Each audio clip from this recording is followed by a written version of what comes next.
नमस्कार, मैं ट्विंकल मिश्रा और आप देख रहे हैं HW न्यूज। महाराष्ट्र कर्नाटक सीमा विवाद अब बढ़ता ही जा रहा है। अब इस विवाद पर शिवसेना सांसद संजय राउत की टिप्पणी भी सामने आई है।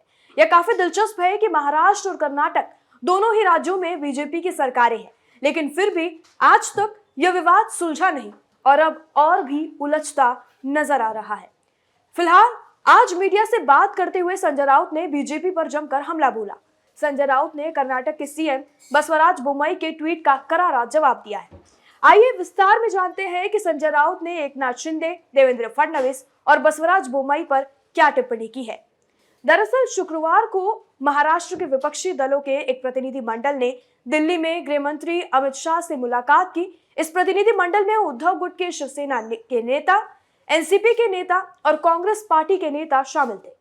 अब इसके बाद कर्नाटक के सीएम बोम्मई ने ट्वीट किया है कि महाराष्ट्र के प्रतिनिधि मंडल का गृह मंत्री से मुलाकात का कोई असर नहीं होगा, जिसका जवाब संजय राउत ने मीडिया से बात करते हुए दिया और कहा कि आज तक ऐसा नहीं देखा कि कोई मुख्यमंत्री केंद्रीय गृह मंत्री अमित शाह की बात मानने से इनकार कर रहा है।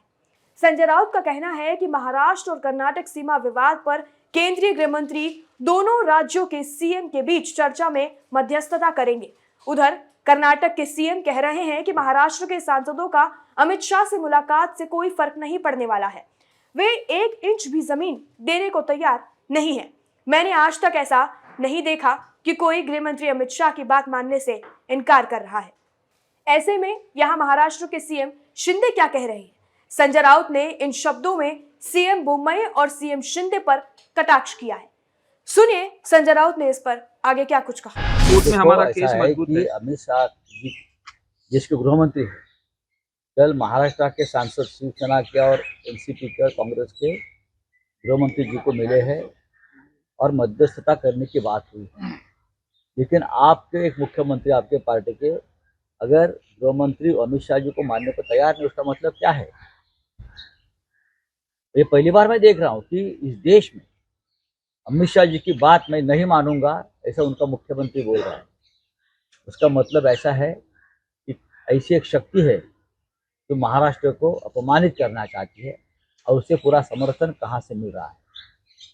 लेकिन हम देख लेंगे कि बात इंच की नहीं है, बात स्वाभिमान की है। मामला सुप्रीम कोर्ट में है, उसका मतलब है आप सुप्रीम कोर्ट को मानने को तैयार नहीं। आपको बता दें, महाराष्ट्र और कर्नाटक सीमा विवाद तो पहले से ही कई सालों से चल रहा है, लेकिन ये फिर से क्यों और कैसे शुरू हुआ ये हम आपको बता देते हैं। दरअसल सीमा विवाद कर्नाटक के मुख्यमंत्री बसवराज बोम्मई के इस बयान से भड़का कि महाराष्ट्र के कुछ गांवों को कर्नाटक में शामिल किया जाएगा।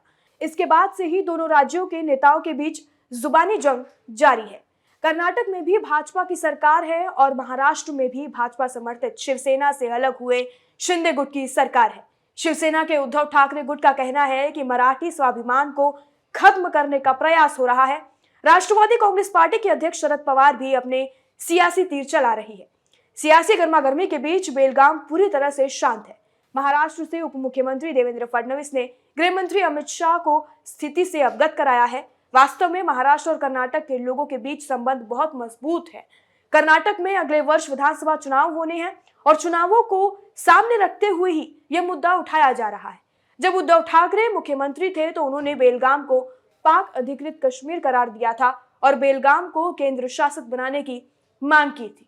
अब आपको बता देते हैं कि कर्नाटक और महाराष्ट्र के बीच सीमा विवाद का इतिहास क्या है। कर्नाटक मैसूर का नया नाम है। आजादी के बाद 1948 में मैसूर भारत का पहला राज्य बना। 1 नवंबर 1973 को मैसूर का नाम बदलकर कर्नाटक कर दिया गया। इसीलिए कर्नाटक राज्य का स्थापना दिवस 1 नवंबर है। उससे पहले 1956 में बीजापुर, धारवाड़, गुलबर्गा, बीदर के साथ बेलगाम जिले को तत्कालीन मैसूर राज्य की सीमाओं को बढ़ाने के लिए मैसूर राज्य में शामिल किया गया था।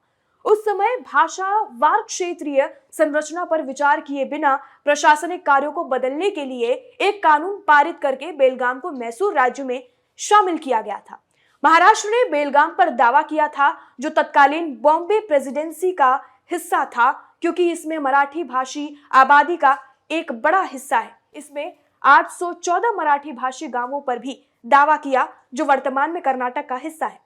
इस फैसले का सीमावर्ती इलाकों में कड़ा विरोध हुआ। तभी से सीमा मुद्दे को लेकर मराठी भाषी लोगों का संघर्ष जारी है। संजय राउत की टिप्पणी पर और महाराष्ट्र कर्नाटक सीमा विवाद पर जो ये बढ़ता जा रहा है विवाद, इस पर आपकी क्या राय है कमेंट सेक्शन में लिखकर हमें जरूर बताएं। वीडियो यही समाप्त होता है। धन्यवाद। अब खबरें पाइए सबसे पहले हमारे मोबाइल न्यूज एप्लीकेशन पर। एंड्रॉइड या iOS प्लेटफॉर्म पर जाइए, HW न्यूज नेटवर्क को सर्च कीजिए, डाउनलोड कीजिए और अपनी सुविधानुसार भाषा का चयन कीजिए। खबरों की भीड़ में अपने काम की खबर पाते रहिए।